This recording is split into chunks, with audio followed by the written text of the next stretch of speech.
Sholat, tapi pikiran melayang. Begini jawaban Rasulullah yang menggetarkan hati.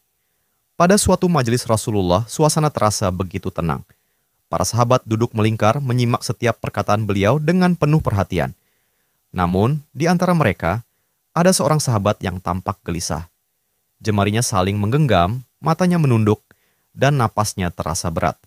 Setelah beberapa saat ragu, ia akhirnya mengangkat wajah dan berkata dengan suara lirih, "Wahai Rasulullah, aku ingin bertanya, tetapi aku khawatir pertanyaanku ini akan membuatku semakin malu di hadapan Allah." Rasulullah pun tersenyum lembut, menatapnya penuh kasih sayang.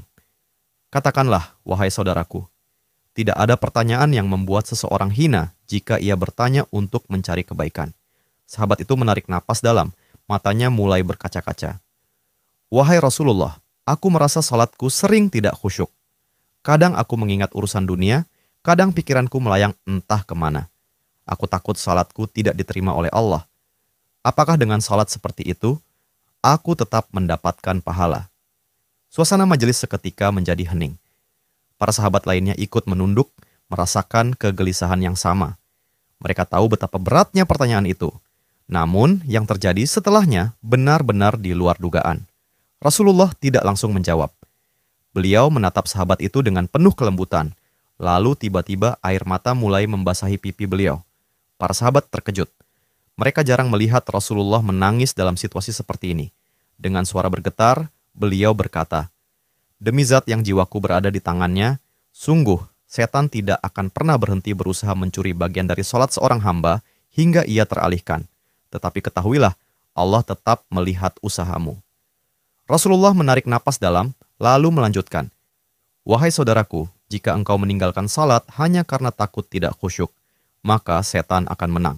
Tetapi jika engkau tetap berusaha salat meski pikiranmu teralihkan, ketahuilah bahwa setiap kali engkau berusaha kembali kepada Allah dalam salatmu, saat itulah Allah menyambutmu." Mendengar itu, sahabat tersebut tak mampu menahan tangis. Begitu pula para sahabat lainnya. Kemudian Rasulullah melanjutkan dengan penuh kelembutan. Bayangkan seorang ibu yang melihat anaknya berjalan ke arahnya, tetapi anak itu sering jatuh dan tersandung. Apakah sang ibu akan marah? Tidak. Ia justru akan berlari menghampirinya, mengangkatnya, dan mendekapnya erat. Itulah Allah. Ia lebih penyayang daripada seorang ibu kepada anaknya. Selama engkau terus kembali, Allah akan selalu menerimamu. Air mata mengalir di pipi sahabat itu. Kata-kata Rasulullah begitu menusuk hatinya. Sejak hari itu, ia tidak lagi putus asa dalam sholatnya. Ia tetap berusaha khusyuk, dan setiap kali pikirannya melayang, ia mengingat nasihat Rasulullah. Setiap kali engkau berusaha kembali, saat itulah Allah menyambutmu. Jangan pernah berhenti. Berusaha,